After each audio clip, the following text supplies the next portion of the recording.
இந்த படத்துக்கு இட்லி கடை அப்படின்னு பேர் வச்சப்போ நான் யோசிச்சது என்னன்னா, நம்ம பாரம்பரியத்தை வந்து எந்த அளவுக்கு ஒரு படத்துல காமிக்கிறோமோ அந்த அளவுக்கு அது இன்டர்நேஷனல் குவாலிட்டிக்கு மாறும்னு சொல்லிட்டு, நீ பெருசா நான் பெருசா பார்த்தலாம். ஓப்பன் பண்ணா ஆவி பறக்க சுட சுட இட்லி. இந்த ஜோக் தான் நானும் பண்ணிக்கிட்டு இருந்தேன், இல்லைன்னு சொல்ல மாட்டேன். அன்னைக்கு சொன்னதுதான். ராயன் படத்தை பார்த்துட்டு அதுல கடைசியா அவரும் தங்கச்சியும் வந்து இல்ல ஒரு லாரியில ஏறி போவாங்க, வேற ஒரு ஊருக்கு வந்துருவாங்க. அதுதான் இட்லி கடை அப்படின்னு சொல்லி ட்ரைலர் இப்ப வந்திருக்கு. அதை பார்த்துட்டு அதே முடிவுல இருக்கியான்னு கேட்டா இல்ல, என்னோட முடிவு மாறிடுச்சு. தனுஷ் அவர்களின் இட்லி கடை. இந்த இட்லி கடை எப்படி இருக்கும்? பார்க்கறதுக்கு நல்லா இருக்கு, சாப்பிட்றதுக்கு நல்லா இருக்குமா? அதுதான் இந்த வீடியோல பார்க்க போறோம். அதுக்கு முன்னாடி வணக்கம், நிபந்தனம். நான் உங்கள் பையஸ்கே. Fasten your seatbelts, let's take off now. Oh, supernova. கண்டிப்பா இவ்வளவு நேரத்துல நீங்களும் ட்ரைலர் எல்லாம் பார்த்துருப்பீங்க. கதை முன்னோட்டம் எப்படி இருக்குன்னு சொல்லிட்டு உங்களுக்கு எப்படி தோன்றதுன்னா முதல்ல கமெண்ட்ஸ்ல சொல்லுங்க. அதுக்கு முன்னாடி இந்த கதைக்குன்னு வந்த இந்த ட்ரெய்லருக்கு வந்த ரோல்ஸ் பார்ப்போம். இட்லி கடைன்னு வந்த உடனே நான் சொன்ன அந்த வடிவேல் காமெடியா இருக்கட்டும், அதுக்கப்புறம் இந்த முருகன் இட்லி கடை கதை அப்படின்ற மாதிரி சொல்லிட்டு இருந்தாங்கன்னா, தனுஷ் அவர்களின் பேர் வந்து அதுல முருகன். இந்த மாதிரி இந்த ராயன் காமெடி அங்கிருந்து இங்க வந்தது. ஸோ இந்த மாதிரி பற்பல காமெடிகள்லாம் இந்த இடத்துல நடந்துகிட்டு தான் இருந்துச்சு. அதெல்லாம் தள்ளி வச்சுட்டு இட்லி கடைன்ற பேர்ல இருந்தே பார்ப்போம். ஏன் இந்த படத்துக்கு இட்லி கடைன்னு வைக்கணும்? வேற ஏதாவது கூட வச்சிருக்கலாம், முருகன் அப்படின்னு வச்சிருக்கேன். இட்லி கடை அப்படின்ற பேரே ரொம்ப வித்தியாசமான ஒரு பேரு. இந்த பேரு இந்த படத்துக்கு ஒரு நல்ல வியாபாரத்தை கொண்டு வரும்ன்றது என்னோட ஒரு நோக்கமா இருந்துச்சு. வியாபாரம் எப்படி கொண்டு வரும்னா, ஒரு நெகட்டிவ் ப்ரொமோஷன். அதை பத்தி நிறைய பேர் பேசாம இட்லி கடைன்லாம் பேரா அந்த மாதிரி எல்லாம் ஒரு கேளிக்கை பண்ணும் போது இந்த படத்துக்கு ஆட்டோமேட்டிக்கா ஒரு ப்ரொமோஷன் நடக்கதான் செய்யும். எழுதியிருக்கனா என்னன்னு தெரியல, எனக்கு ஞாபகம் இல்லை. இந்த படத்துக்கு இட்லி கடை அப்படின்னு பேர் வச்சப்போ நான் யோசிச்சது என்னன்னா, இது கதை ரொம்ப ஸ்ட்ராங்கா இருக்கும். சும்மா ஒரு உப்புமா கதையை எடுக்க மாட்டாங்க, இட்லிக்கு உப்புமா ஒரு உப்புமா கதையை எடுக்க மாட்டாங்கன்றத நான் ரொம்ப நம்புறேன். ட்ரெய்லர் பார்க்கும்போது என் நம்பிக்கை கொஞ்சம் வீண் போகலன்னு தான் எனக்கு தோணுது. தனுஷ் அவர்கள் வந்து இந்த படத்துல வந்து ஒரு ஷெஃப், சமையல்காரரா நடிச்சிருக்காருன்னு சொல்லலாம். தனுஷ் அவர்களுக்கு இது ஒரு ஆசைன்னு நான் சொல்லுவேன். இது புது இதெல்லாம் கிடையாது. அவரே ஒரு இடத்த பதிவிட்டு இருக்காரு, நான் வந்து ஆக்டிங் வரலன்னா நான் வந்து ஒரு குக்கா இருப்பேன், ஒரு ஷெஃபா இருப்பேன், ஒரு சமையல்காரரா இருப்பேன்னு தான் அவரும் நிறைய இடத்துல சொல்லியிருக்காரு. காஃபி ஒரு டிடின்னு நினைக்கிறேன். அந்த ஒரு இன்டர்வியூல தான் ஏதோ கேள்விக்கார மாதிரி நீங்க நடிக்க வரல, என்ன எல்லா நடிகர்கள்ட்டையும் கேட்கிற கேள்விதான் இது. அவர்கிட்ட கேட்கும்போது நான் அந்த மாதிரி ஷெஃபா இருப்பேன், அந்த ஆசையை இதுல நிறைவேற்றி இருக்காரோன்னு எனக்குள்ள ஒரு யோசனையும் உண்டு. அது படத்தை பார்த்து நம்ம அதை கண்டுபிடிச்சிக்கலாம், இல்ல அவரை தான் கேட்கணும். அடுத்து படத்துல இருக்கக்கூடிய மற்ற ஆக்டர்ஸ், அருண் விஜய் வந்து வில்லனா பண்ணியிருக்காரு. நல்ல வேலை எஸ்ஜே சூர்யா கொண்டு வரல. ஏன்னா எஸ்ஜே சூர்யாவே நீங்க எத்தனை வாட்டி வில்லனா காமிச்சுக்கிட்டே இருப்பீங்க. அதுவும் இப்போதான் ராயன்ல முடிச்சுட்டு வந்தது, திருப்பி வந்து இதே இடத்துல வந்து எஸ்ஜே சூர்யா வில்லனா காமிக்கும் போது நல்ல அந்த அளவுக்கு நல்லா இருக்கும்னு தோணலை எனக்கு. நல்ல வேலை அதுக்கு போல அருண் விஜயை கொண்டு வந்திருக்காங்க. அருண் விஜய் கூட கரெக்டான லெவல்ல வச்சிருக்காங்கன்னு நான் சொல்லுவேன். ரொம்ப அவரை வந்து வில்லன் அப்படியே ஆச்சு ஊச்சு கத்தணும் அப்படிலாம் இல்லாம கரெக்டான ஒரு லெவல்ல வந்து ட்ரெயிலர்ல காமிச்சிருக்காங்க. படத்தை பார்த்துட்டு அவர் எப்படி இருக்காரு பார்ப்போம். இந்த படத்துல எத்தனை ஹீரோயினே கனெக்ட் பண்ண முடியல. என்ன நடிச்சிருக்காங்க, அவங்க தான் பிரதானமா எல்லா போஸ்டர்லயுமே அவங்க தான் இருந்தாங்க. அதுக்கு அடுத்தது பார்த்தா ஷாலினி பாண்டே நடிச்சிருக்காங்க. அவங்க ஒரு பர்டிகுலர் போர்ஷன் மட்டும் வந்துட்டு போயிடுவாங்க போல. கடைசியில பார்த்தா பிரிகிடா வராங்க. பிரிகிடாட்ட தனுஷ் அவர்கள் வந்து ஒரு பதில் சொல்ற மாதிரியும் ஒரு காட்சி ஒன்று இருக்கு. தனுஷான்னு தெரியல, ஆனா குரல் மட்டும் வருது. ஸோ தனுஷ் நம்ம எடுத்துக்கலாம். 3 ஹீரோயின்ஸா அப்படின்ற மாதிரி கேட்க தோணுது. அதுக்கான தேவை இருக்குன்றத நான் ஃபீல் பண்றேன். அடுத்தது இதுல கூட சத்யராஜ் அவர்கள் நடிச்சிருக்காங்க, பார்த்திபன் அவர்கள் நடிச்சிருக்காங்க, சமுத்திரகனி அவர்கள் நடிச்சிருக்காங்க, ராஜ்கிரண் அவர்கள். இவங்கெல்லாம் சேர்ந்து கதைக்கு ரொம்ப ஒரு பலமா இருப்பாங்கன்றது என்னோட ஒரு அபிப்பிராயம். ஏன்னா நல்ல நடிகர்கள், அதே மாரி ட்ரெய்லர்ல பார்க்கும்போது அவங்க நல்லா நடிக்கலன்னு தெரியுது. கேட்கறதுக்கு வித்தியாசமா இருக்கு. ஆமா, ரொம்ப யதார்த்தமான வாழ்க்கையை தான் போறாங்கன்ற மாதிரி எனக்கு தோணுது. அவங்களாம் பெருசா நடிக்கிறேன்னு இது பண்ண மாட்டாங்க. ரொம்பவே அந்த கேரக்டருக்குள்ள போயிட்டு அப்படியே ரொம்ப சட்டலா போகக்கூடிய ஆட்கள் இவங்க எல்லாருமே. நடிக்கிறன்றதே தெரியாது, அந்த அளவுக்கு நடிப்பாங்க இவங்கெல்லாம். படத்தோட மற்ற ஆஸ்பெக்ட்ஸ் பார்க்கும்போது சினிமாட்டோகிராஃபி, எடிட்டிங், அண்ட் தென் இந்த டிசைனிங், அந்த கலர், இதெல்லாமே எனக்கு ரொம்ப பிடிச்சிருக்கு. அந்த கலர்ல நான் ஏதோ ஃபீல் பண்றேன். அந்த சினிமாட்டோகிராஃபி அதெல்லாம் கிராமத்தை நோக்கி இந்த படம் கொஞ்சம் இருக்கா, கிராமத்துல நிறைய போர்ஷன் வரும் போல. எனக்கு அது பர்டிகுலரா பிடிச்சிருந்துச்சு. அது ஏன்னு தெரியல.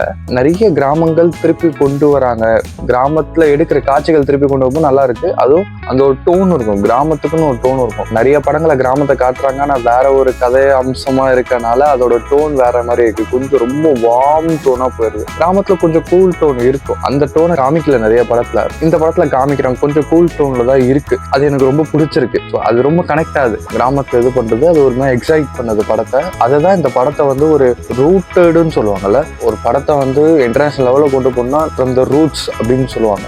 நம்ம பாரம்பரியத்தை வந்து எந்த அளவுக்கு ஒரு படத்துல காமிக்கிறோமோ அந்த அளவுக்கு அது இன்டர்நேஷனல் குவாலிட்டிக்கு மாறும்னு சொல்லிட்டு அந்த மாதிரியான இதுன்னு நினைக்கிறேன். ஆனா இப்போ ட்ரெய்லர்ல இருக்கனால மேபி கொஞ்சம் சினிமாவா தெரியலாம், படத்துல பார்ப்போம் அது எப்படிலாம் காமிச்சிருக்காங்கன்னு சொல்லிட்டு. எனக்கு ரொம்ப பிடிச்சிருக்கு. அந்த கிராமத்துல வர போர்ஷன்ஸ் நல்லா இருக்கும். பெரும்பாலும் அதுதான் இருக்கும்னு நம்புறேன். ஃபாரின்ல இருக்க மாதிரிலாம் சில இடங்கள் இருக்கு, ஆனா அதெல்லாம் கொஞ்சம் தான், ஒரு மேபி ஒரு அரை மணி நேரம் தான் இருக்கும், அரை மணி நேரம் 40 நிமிஷம் தான் அதெல்லாம் இருக்கும். மற்ற எல்லாமே கிராமத்தை நோக்கி தான் இருக்குன்றது என்னோட ஒரு யோசனையா இருக்கு. ஏன்னா ட்ரெய்லர் பார்க்கும்போது நமக்கு அப்படிதான் தெரியுது. நிறைய பேர் முருகன் இட்லி கடைன்னு சொன்னதெல்லாம் அப்படிதான் இருக்கு. பேரு என்ன, நான் சொன்ன மாதிரி தனுஷ் அவர்களின் பேரு முருகனா இருக்கனால. ஆனா இதுல வந்து சிவனேசன் இட்லி கடைன்றதுதான் படம் பேரும் கூட வச்சு.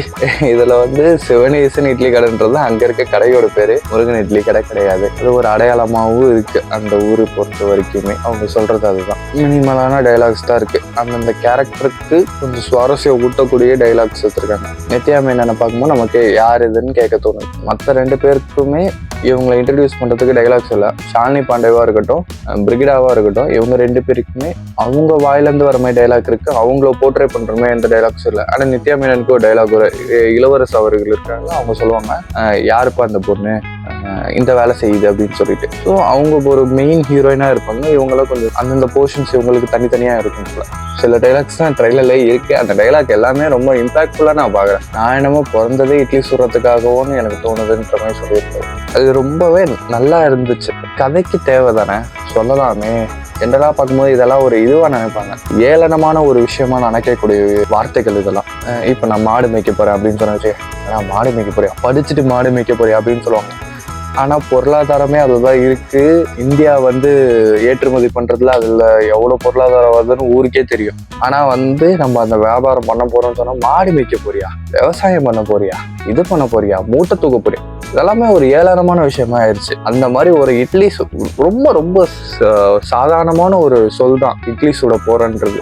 ஆனா அதுவே ஒரு ஏளனமா பார்க்கக்கூடிய இடத்துலதான் நம்ம இருக்கோம். அது கதைக்கு ரொம்ப தேவை. அது ரொம்ப யதார்த்தமான ஒரு சொல்லா நான் பாக்குறேன். மனசுக்கு பிடிச்ச விஷயத்த தான் செய்யணும். அது எவ்வளவு பெரிய பிசினஸ் மேனா இருந்தாலும் சரின்ற மாதிரி ஒரு வசனம் வந்து ஆரம்பத்திலே வரும். அதுவுமே ரொம்ப மனசுக்கு ரொம்ப இடிச்ச ஒரு வசனம்னு நான் சொல்லுவேன். ஏன்னா நம்ம எவ்வளவுதான் நமக்கு பிடிக்காத விஷயத்த பண்ணாலுமே அதில் எவ்வளோ பணம் வந்தாலும் சரி நம்மளால அது பிடிச்சதா மாற்றிக்க முடியாது. ஒரு கட்டத்தில் நமக்கு ஒரு மாதிரி பண்ணி விட்டுரும். அதுதான் உண்மை. காசு இருக்கவன் பேசுறதே நீ பேசக்கூடாதுன்னா நிதர்சனமான உண்மை நான் அதை நினைக்கிறேன். காசு வந்தாலுமே நம்ம என்ன பண்ணுவோம்னா அதுலேருந்து வர காசை எடுத்து போய் நம்ம பிடிச்ச விஷயத்துக்காக பண்ணுறதுக்கு பார்ப்போம். பிடிச்ச ஒரு வேலைக்காக, பிடிச்ச விஷயம் எடுத்துட்டு போய் செலவு பண்ணுறதுக்கு நான் சொல்லலை, பிடிச்ச ஒரு வேலைக்காக அதை கொண்டு வர பார்ப்போம். அந்த மாதிரி தான் நான் இதை கனெக்ட் பண்ணிக்கிறேன். பணம் அதிகமாக இருக்கவங்க தான் இந்த வார்த்தையை சொல்லுவாங்க, காசு வந்தால் நிம்மதி போயிடும் அப்படின்ட்டு. ஏன் காசு வந்தாதாங்க எனக்கு நிம்மதியே அப்படின்ற மாதிரி இருக்கும் நமக்குலாம். இதை பேசும்போது மியூசிக் டேரக்டரை பற்றி பேசவே மறந்துட்டேன். மியூசிக் டேரக்டர் ஜிவி தான். பிஜிஎம்ஸில் ஒரு சோல் தெரியுது. என்னடா சோல் தெரியுது அது தெரியுதுன்னு எல்லாம் நினைக்காதீங்க. அதை கேட்டு பாருங்க, உண்மையிலேயே அதில் ஒரு சோல் இருக்கு. சும்மா பிளாங்காக ஒன்று போட்ட மாதிரிலாம் இல்லை, ஒரு சோல் நல்லா இருக்கு கேட்கறதுக்கும். நீங்கள் தனியாகவே கேட்டு பாருங்க. இதோட மியூசிக்கை லான்ச் பண்ணும்போது அந்த பிஜிஎம்ஸ்லாம் தனியாக பார்ப்போம், அப்போ இன்னும் நல்லா இருக்கும். ஸ்டோரி ப்ரெடிக்ஷன் நான் பார்த்துருக்கேன். என்னன்னா இப்போ தனுஷ் அவர்கள் வந்து அதை கலைஞர் சயின்ஸ் படிக்கிறாரு, பெரிய ஆளாகிறாரு, பெரிய ஷெஃப் ஆகிறாரு, டாப் 10ல இருக்க ஒரு கம்பெனியில போய் ஒர்க் பண்றாருன்னு வச்சுக்கலாம். அதனால அவர் போய் ஒர்க் பண்றதுனால அந்த கம்பெனியோட ப்ராஃபிட்ஸ் அதிகமாகுது. ஆனா இந்த இட்லி கடைன்றது அவங்க அப்பா ஆரம்பிச்ச கடை, அதை வந்து கொண்டு போகணும்னு பாக்குறாரு. பாரம்பரியமா இருக்கக்கூடிய கடை பாரம்பரியம் மாறாம அதை அடுத்த கொண்டு போயிடணும், என்னோட இந்த கடை போயிடக்கூடாதுன்னு அவர் ஆசைப்படுறாரு. அதனால தனுஷ் அவர்கள் அந்த வேலையை விட்டுட்டு இங்க வந்து இட்லி கடையை ஆரம்பிச்சு அதை கொண்டு போயிட்டு இருக்காரு. அது ஒரு மாதிரி உலக புகழ் பெறுதுன்னு நினைக்கிறேன். நினைக்கிறேன். உலக புகழ் பெறுறது எனக்கு கரெக்டாக தெரியல. சத்யராஜ் அவர்கள் வந்துட்டு அங்கே பாரு முருகன் பாரு அவங்க அப்பாக்காண்டி ஒன்றுமே கிடையாது, அந்த கடையில் போயிட்டு கடையை வந்து பெருசு பண்ணணும், கடையை பார்த்துக்கணும்னு சொல்லிட்டு போய் வேலை பார்க்குறாரு. உனக்காண்டி நான் இங்கே எவ்வளோ கோடிக்கணக்கான ஒரு சாம்ராஜ்யத்தை உருவாக்கி வச்சிருக்கேன், நீ இதில் வேலை பார்க்க மாட்டியா அப்படின்னு சொல்லிட்டு அவர் கேட்குறாரு. அதனால அருண் விஜய் வந்து திருப்பி தனுஷ் அங்கே கூட்டிட்டு போகிறதுக்காண்டி வந்து கேட்குறாரு போல. ஆனால் தனுஷ் வந்து அவரோட சென்டிமெண்ட் காரணமாக வந்து இல்லை முடியாது, என்னால் வர முடியாது, நான் இங்கே தான் இருக்க போகிறேன்னு சொல்கிறாரு. அருண் விஜய் வந்து என் கூட ஒரு பாக்ஸிங் பண்ணுன்னு சொல்றாரு நினைக்கிறேன். நீ இங்கதான் இருக்கணும்னா ஒரு பாக்ஸிங் பண்ணு, நீ பெருசா நான் பெருசா பார்த்தலாம் அப்படின்ட்டு. அதுதான் அந்த பாக்ஸிங் ஏதாவது போதும் அப்படின்னு தோணுது. ஆனா பாக்ஸிங் போயிட்டு அதான் அதுவும் ஒரு சின்ன போர்ஷனா தான் இருக்கும் போல. ஏன்னா வெட்டுற மாதிரிலாம் சீன் வருது. கடைசியா பாக்ஸிங் தான் கொண்டு போய் முடிப்பாங்களான்னு எனக்கு தெரியல. ஆனா ரொம்ப ஒரு ஃபீல் குட் மூவியா கடைசியில முடியும்ன்றது எனக்கு தோன்ற ஒரு விஷயம். அது ஒரு கமர்ஷியலாவே முடியக்கூடாதுன்றது நான் எதிர்பார்க்கிறேன். ஏன்னா கதை எனக்கு ஒரு மாதிரி கொஞ்சம் பிடிக்குது. இன்னொன்று வந்து கிராமத்து போர்ஷன்லாம் இருக்கனால கொஞ்சம் ஃபீல் குட்டாக போகணும். கமர்ஷியல் வேண்டாம். இதுதான் என்னோட ட்ரைலர் ப்ரெடிக்ஷன். ஏற்கனவே சொல்றது போல் தான் ட்ரைலர் பார்த்து எனக்கு என்ன தோணுதுன்றதெல்லாம் பார்த்து பிச்சு ஒரு மாதிரி நான் சொல்லியிருக்கேன். இது வரலாம், வராமையும் போகலாம், வரலனாலும் சந்தோஷம், வந்தாலும் சந்தோஷம் தான், ஒன்றும் பிரச்சனை கிடையாது. அவள் தான். இதுக்கப்புறம் இதில் பேசுறதுக்கு வர ஒன்றும் கிடையாது. படம் வரப்போ பார்த்துக்கலாம். GBU கூட வர வேண்டியது அது இல்லாமல் இப்போ வந்திருக்கு. பரவாயில்ல, இந்த படத்தை தனியாக பார்ப்போம் எப்படி இருக்குன்றத. படம் வந்த அப்புறம் அதுக்கு தனியாக ஒரு வீடியோ போகிறேன். இந்த வீடியோ எழுத முடிச்சுக்கலாம். நன்றி, வணக்கம்.